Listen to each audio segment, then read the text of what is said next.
and Oddworld.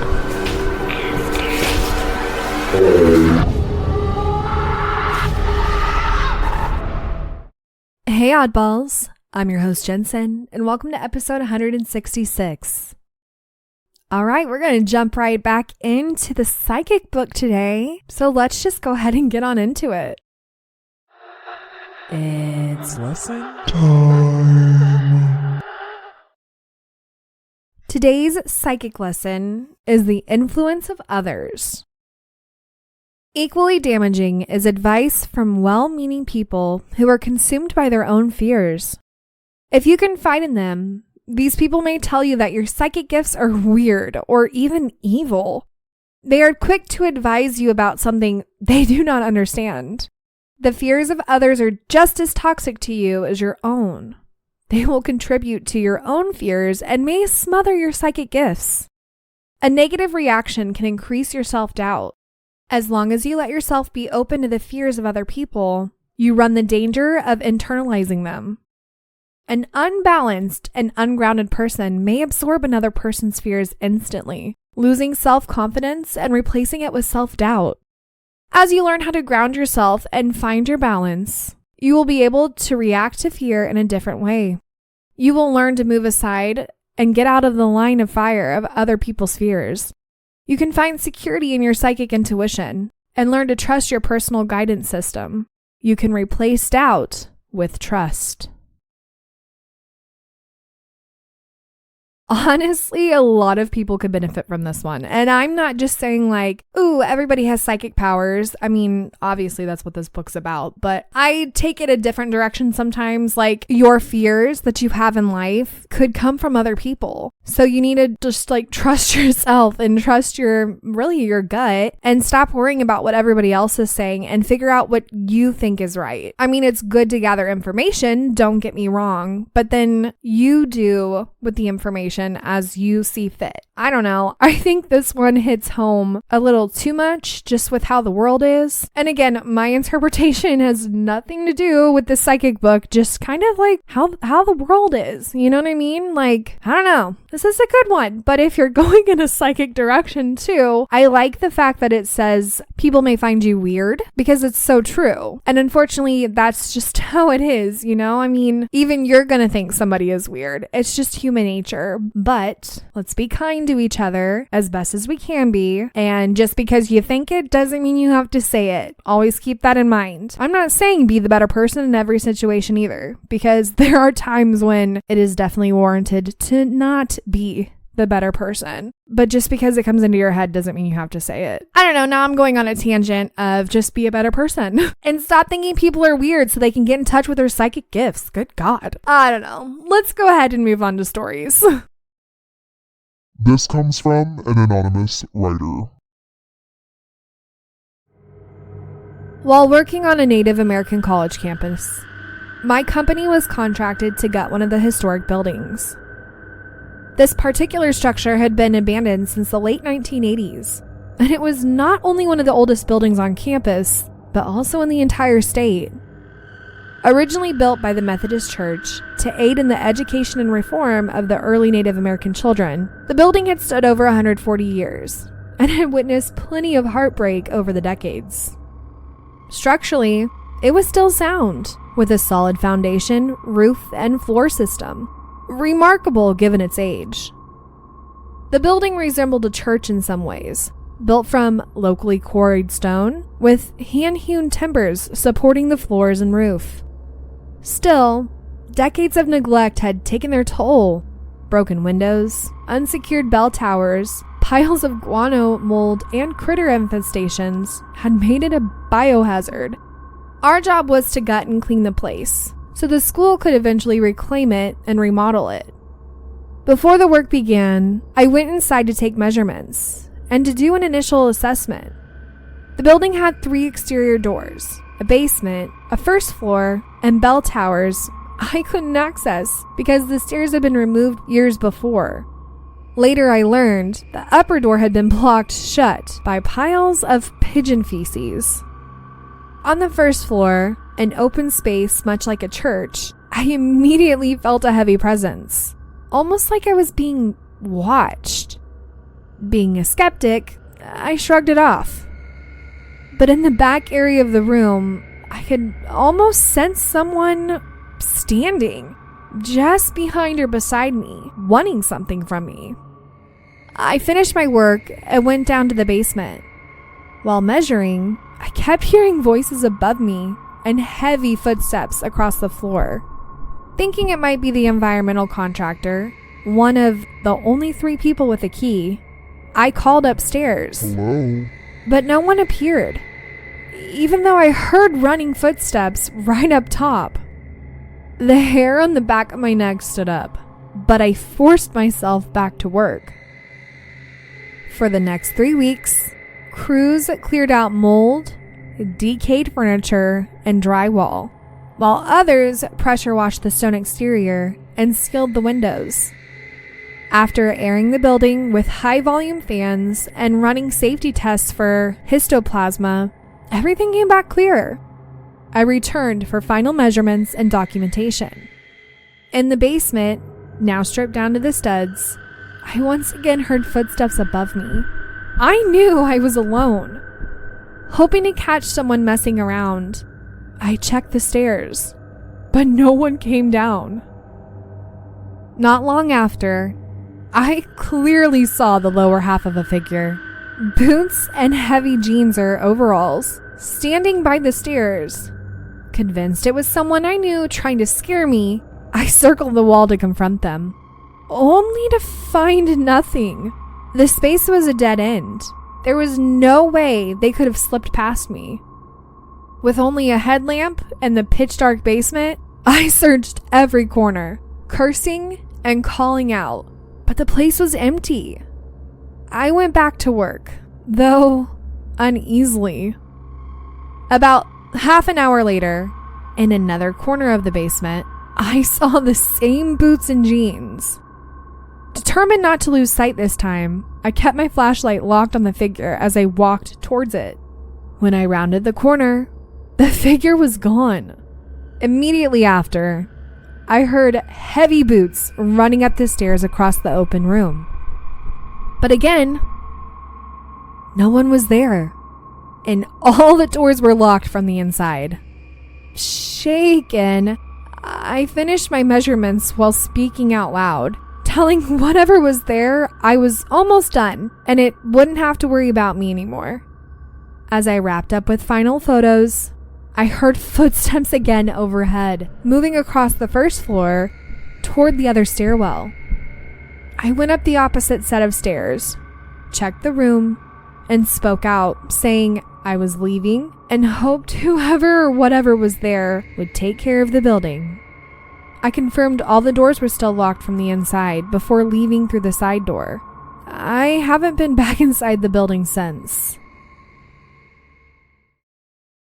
So I've actually been to this place and I know who wrote the story, but I investigated there. I saw the place. I saw the place where this person had seen this figure. And yeah, there is no place for that figure to hide. Basically, picture a basement. Now picture different rooms in the basement, but then have like half of the walls, like the bottom half of the walls ripped off because, well, they were, cleaning out the mold and the poop and the nasty stuff. So you could see people in other rooms because you could see their lower half. Not their upper half, but definitely their lower half just because, freaking half the wall is missing. And it is dark down there too. I mean, it's a basement, but it's freaking dark. There are no windows and it's really dark. It's spooky, but it was cool. I would go back. Basically, yeah, nowhere for this person to hide. And the fact that the person who wrote this saw it twice is wild. And they actually told this story to me face to face. And this person is a huge skeptic, which is hilarious because they've had many experiences and it's always the freaking skeptics who have all the damn experiences. Anyhow, that aside, when they told this story, I could hear it in their voice that this actually happened. This was something that they saw and they just, I don't know, even though they're a skeptic, you can just tell in somebody's voice when it's real, at least to them. So Yeah, that place was really interesting. I'm not gonna lie. So what's wild is like the big open space that I think this person is talking about it was like a gym area. For something to run across that, it spooks me out. It spooks me out even more when I know what the location looks like, and I know that there's just no way. There is no way, unless somebody was already in there, but there is no way that someone could hide. I mean, they'd have to be pretty quick. And for the most part, the entire place was ripped out. And what was even more bizarre, I am totally sidebarring, but what was even more bizarre is that there was an additional basement. So like a sub basement. I don't know how to explain this, but there was no way to get to it, because even he was like, if you look through this hole right here, which it was like I don't know, the size of like a can of corn. Sorry, I'm on a corn kick lately, and that's the only thing I can think of at the moment. But it was like the size of a can of corn, and you would look in the hole and there's just stuff down there, and he had no idea how to get to it. So that's freaky too. What went on in this freaking building over the years? I don't know, but I do appreciate that this person was like, hey, I am leaving, just so you know. I'm done doing what I need to do. Just take care of the building, please. So I don't know. It's spooky. It's honestly fun, because a lot of these places, minus the new places that are now haunted, because this person does do like a lot of college campuses and stuff, or just really old buildings. So a lot of spooky stuff gets to happen, but right now they're not in my area. But the ones that were definitely in my area, I've gotten to explore and investigate, and it's fun because they get the experience, and then I get to go and see where it happened and hopefully experience something myself. Like sometimes I wish I could go and investigate all the places that I read from you guys, because I just feel like it makes it that much more creepy when you're there in the place that it happened. But anyhow, I'm gonna stop going on and on and on, and let's go ahead and move on to the next story. This comes from matajulietas on Reddit.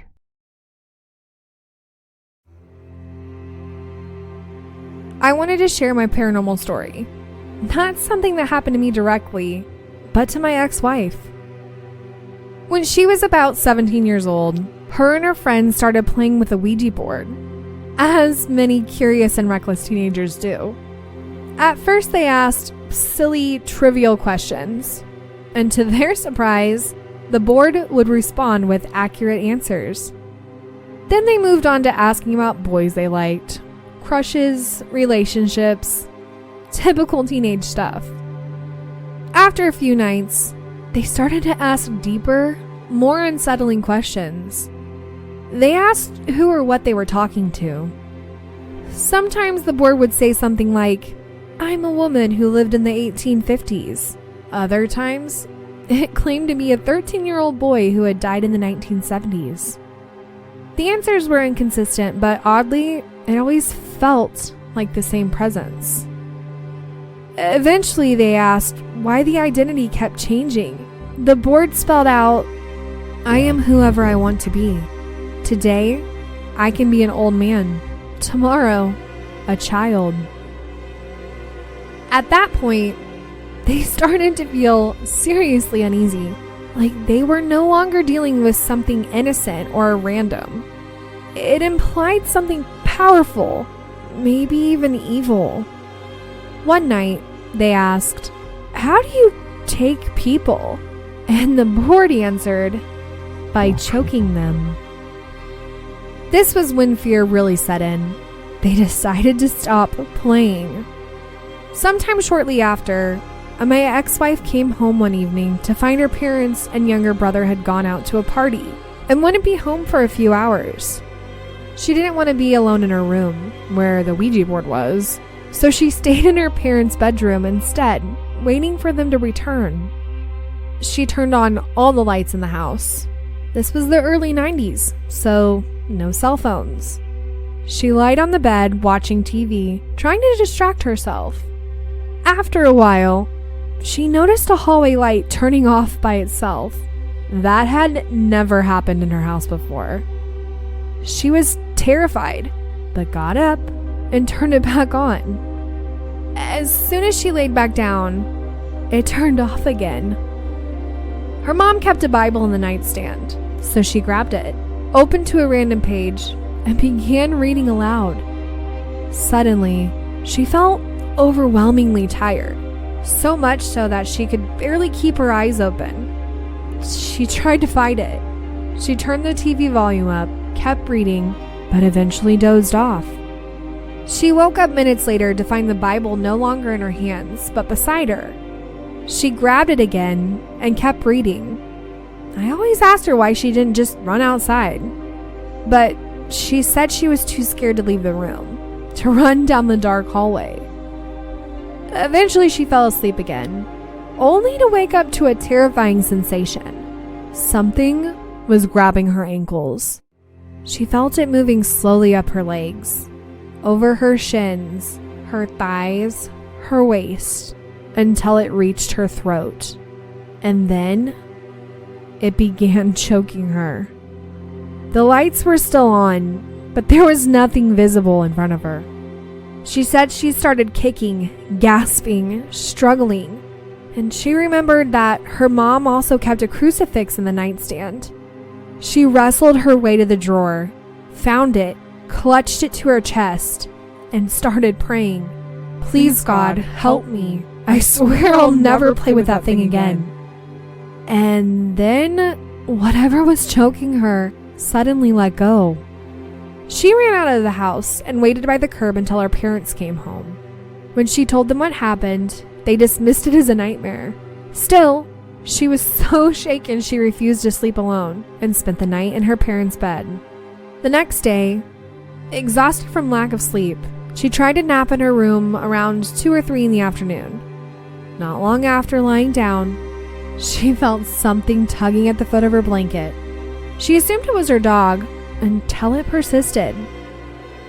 When she looked up, she saw what she can only describe as a boy, around 8 to 10 years old, but no taller than 18 inches. He had a child's face, but his body was small. He stood at the foot of her bed, just staring. No smiling, no expression. His dark hair was neatly combed to the side. He wore a one-piece garment, almost like a toga. She was so shocked she couldn't scream. Then, after a few seconds, a small figure walked into her closet. She bolted from the room and ran to her parents. Again, they didn't believe her. Her dad checked the closet. Nothing. That night, while trying to sleep, the closet door slowly opened, just a few inches. Nothing came out, but it moved.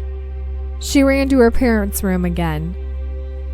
The next day before going to bed, she tied the closet door shut with a cable. That night, she heard the doors slowly tugging, then violently shaking, like something was trapped inside. The following day, one of the girls she had played the Ouija board with came over. She wanted to ask the board something about her boyfriend, suspecting he was cheating. My ex told her, no, something really bad happened. I don't want to hear anymore. Please take it. But the friend begged, just one more time. Reluctantly, my ex agreed. They sat down, placed their hands on the planchette, and before they could even ask a question, the board began spelling out my ex's name. Pamela, remember your promise to God? Don't break it, because next time, I'll take you. That was the last straw. She threw the board away. Years later, when I first met her, she still lived in that house. She actually showed me the closet handles where she had tied the cables. You could see the wear, the scratch marks, like something had been trying to force its way out. For years, she refused to watch horror movies or even hear the word Ouija. And for a long time, we slept with the lamp on, just in case. After she got rid of the board, nothing else ever happened. But the fear stayed with her. Oh, this one kind of makes me like ill. It makes me like dizzy and freaking weird feeling. I don't like it. Mostly because I have a Ouija board that's probably been used. I don't know. It's old. When I got it home, the first thing I did was say goodbye. But every Ouija board story that I've read is always freaking wild. They're always wild because there's never a good one. There's never one that's just like, oh, I talked to so-and-so and blah, blah, blah. Which, to be honest, I've been around people who have been using Ouija boards and nothing crazy like this has happened. Like they were hopefully genuinely talking to people that they knew on the other side. At least that's what came through. But see, this is very scary. This is something that was probably negative on Earth and carried over into the spirit realm, or it's just some negative energy on the other side. I don't like this at all. This one, like, I'm reading this in my house by myself and I have chills. I have goosebumps all over my arms and I keep looking out the door and my dryer is going and I swear it keeps getting louder and louder. So I'm freaking myself out over here. But I will say I look at Ouija boards just like as a communication to the other side, just like any other paranormal tool. The difference is I feel like it's a little more amplified because it's kind of using your energy in a sense. Like it's kind of communicating through you, sort of. And so I feel like it amplifies things. And maybe that's like the only difference between a Ouija board versus a K2, where it just picks up energies. I don't know. It's stories like this that make me not want to use mine. I mean, I definitely want to use it. I'm not going to use it at my house, but I definitely want to use it. But then there's stories like this that make me go, maybe I better not. Maybe I better not. But anyhow, if you have a good Ouija board story or a good college campus story or any paranormal story, I am here for it. Head on over to my website and let me know. And I hope you enjoyed today's episode. And well, it's an odd world after all. Oddballs, thank you for listening. And if you enjoyed today's episode, don't forget to leave 5 stars or thumbs up on whatever podcast platform you listen on. If you have any comments for this episode, comment below or head over to Instagram and comment on this episode's preview. To submit a story or for more information, go to itsanoddworldafterall.com.